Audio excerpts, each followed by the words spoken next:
E aí decidiram fazer uma grande reunião para descobrir uma forma de lidar com o clima. Cada tribo enviou seus líderes. A filha do rei unicórnio, a princesa Platimum.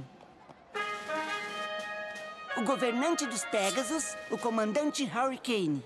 E, por fim, o líder dos pôneis terrestres, o chanceler Puddinghead. Quem sabe as 3 tribos pudessem finalmente resolver suas diferenças e chegar a um acordo de como enfrentar o desastre.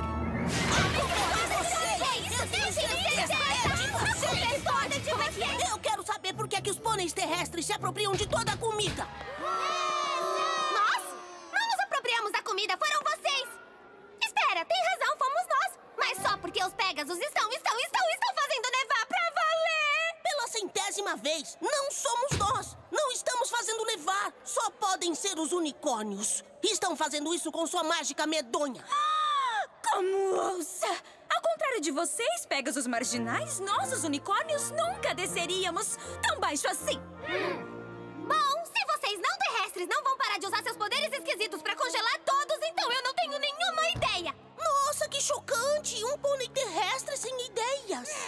Comandante Hurricane, por favor, já chega de insultos! Você não é meu chefe, sua porcaria real! Ah, como é que é? Eu sou uma princesa, não admito que me tratem desta maneira! Eu vou embora primeiro! Não, eu vou primeiro!